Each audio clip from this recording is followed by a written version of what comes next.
Bonjour, je me présente, Michel Choquette, je suis enseignant au Collège Beaubois, donc je suis enseignant en économie et co-responsable de la Fabrique Beaubois.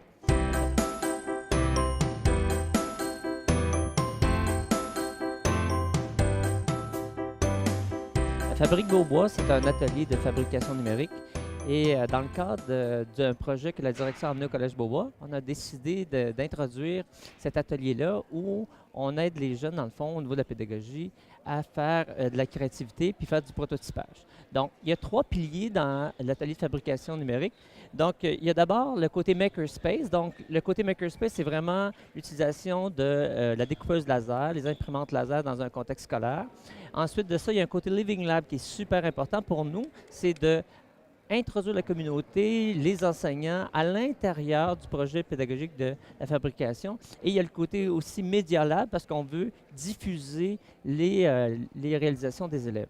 Donc, si je vous explique rapidement l'atelier de fabrication numérique, c'est un peu comme dire l'élève est au centre de nos préoccupations. Ensuite, il y a les parents. Ensuite, il y a l'école et finalement la communauté.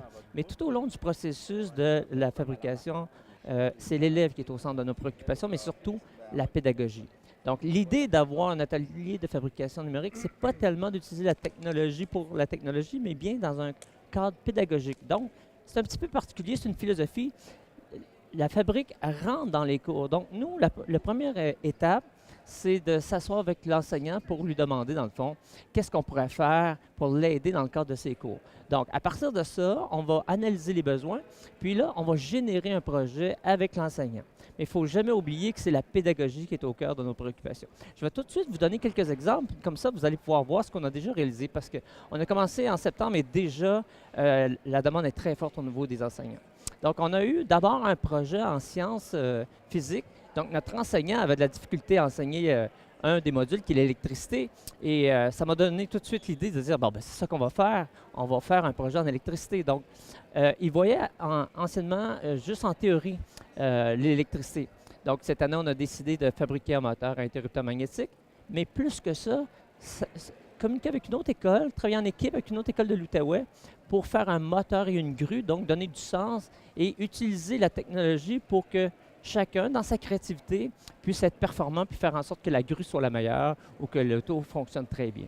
Dans un autre contexte scolaire, on a demandé aux élèves en géographie secondaire 1 de travailler 3 matières en même temps.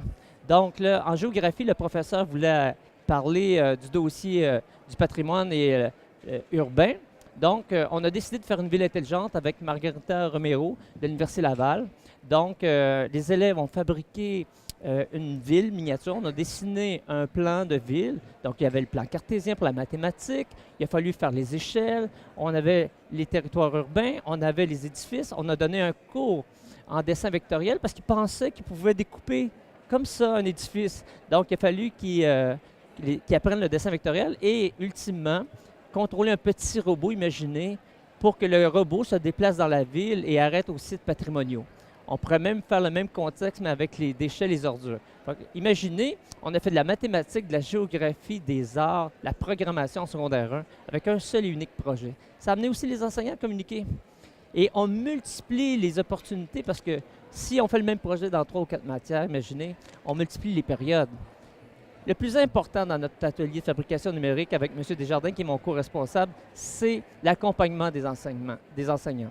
Donc, c'est très important et on peut même, c'est un peu spécial, on nous loue. C'est-à-dire, on est sur le pluriportail et les enseignants peuvent utiliser du temps spécifique pour leur projet lorsqu'on décide de communiquer avec eux autres. Donc, on les accompagne dans le processus. Donc, c'est important de voir que on ne veut pas que les élèves viennent à la fabrique, c'est la fabrique qui s'incorpore dans chacun des cours avec l'enseignant, qui voit une petite valeur ajoutée. Donc, ce qui est important dans le fond, c'est d'être certain que les élèves aussi, il y a une quête de sens. On fait du prototypage, quête de sens, à quoi ça sert. Donc, un exemple, on a un projet de sort actuellement. Imaginez, on veut faire un petit robot qui va faire un jardin et on va comparer l'agriculture avec l'agriculture traditionnelle et on va faire le compostage avec les déchets de nos cafétérias. Donc, tout ça dans un projet avec une serre, imaginez. Donc, et là, ça nous amène à essayer de faire la collaboration avec une équipe du Brésil, de Sao Paulo, donc avec l'Université d'Ottawa. Mme Natacha Louis, qui est une doctorante qui veut travailler avec nous. Ça amène donc des échanges à tous les niveaux. Donc, c'est l'intégration que j'appelle verticale et horizontale. Donc, évidemment, de la direction jusqu'aux élèves et aussi avec le monde qui nous entoure, la communauté, etc. J'ai un projet aussi, je vais finir avec ça.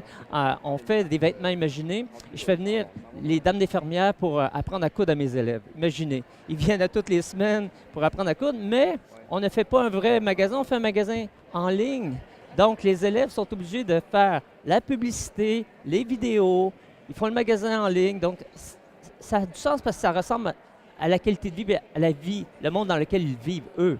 Donc, c'est important. Je ne veux pas que mes élèves vivent dans le monde que moi, j'ai vécu.